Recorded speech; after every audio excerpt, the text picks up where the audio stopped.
Today I'm listening to this piece by American composer John Cage called Dream. He wrote it for solo piano in 1948.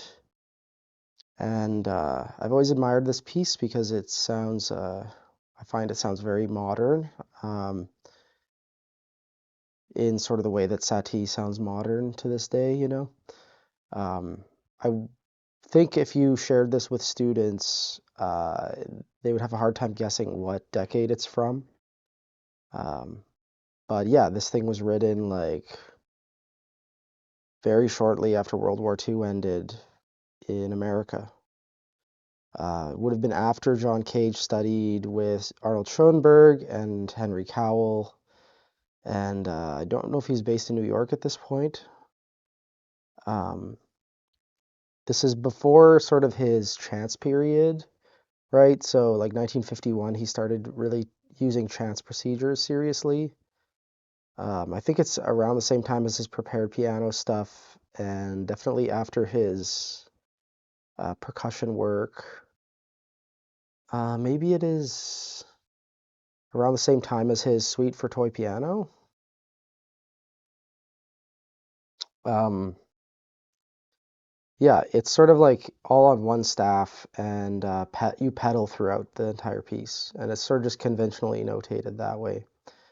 Okay, yeah, so he was working with Merce Cunningham, the choreographer, at this point, and this piece was written for dance, so that might give you a sense of the, you know, time and place it was written. I'm going to listen to it myself here. It's about 9 minutes actually. Must have a lot of repeats. I guess, yeah, you repeat it 3 times.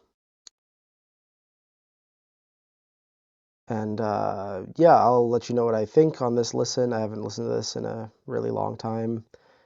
And recording in the video description. I encourage you to listen to it as well. That's the whole point of this channel, is to give you something to listen to every day or every other day, and like talk you through it basically. All right, so this was a really relaxing listen. I forgot how many different parts the piece had. It actually does have a lot of different things happening one after another.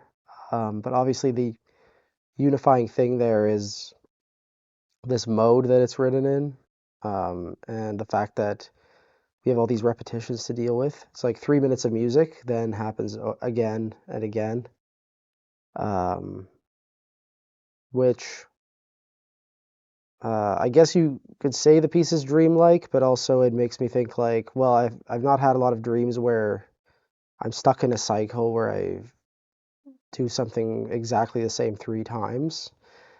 Usually dreams for me at least are like very like one thing after another. So I guess it just the title alone and the choice to have these repetitions sort of like poses a problem for the listener to reconcile, and also I guess if you were to mount it as a dance work, gives the choreographer almost a task to deal with. How do you keep it moving forward, or do you like go with that repetition idea? Or yeah, um, some details which I could have done a better job of talking about before listening. There's this performance note at the beginning, always with resonance, no silence. Tones may feel sustained manually or with pedal beyond notated durations. I think the performer in this recording does a good job of stretching out some of these longer tones, especially at the beginning. But it's even more general than that. You could actually do that at any point in a performance of the piece. Um, and I guess the pedaling is free. I was wrong. So the ending of it, you do have to hold the pedal down all the way through. But in the sort of first 2 minutes of the idea, you can pedal wherever you want. I think the performer made a big deal out of like lifting the pedal at these moments where you have short little chords and that followed by rests, right? So the rests sort of direct you to lift the pedal in a certain way, but that's also pretty free. Um, Also, it's all pianissimo and una corda the whole time, which gives the piano this sort of like harp-like um, sound quality to it, where you can't really place the attack so much as like it's about the same volume as the sustain. And one really interesting detail, if you look at the endings of each section, um, he dips down into the lower register, and the first two are the same. He just repeats this three chord phrase twice. And then on the last one, he repeats the three chord phrase. But then he asks the performer to depress this chord, which is the second chord, silently. I don't know if my face is blocking it, but like you can see diamond note heads here probably. So yeah, basically that chord has to be depressed silently, and then you lift the pedal so that only the B flat, D, and E are sustaining.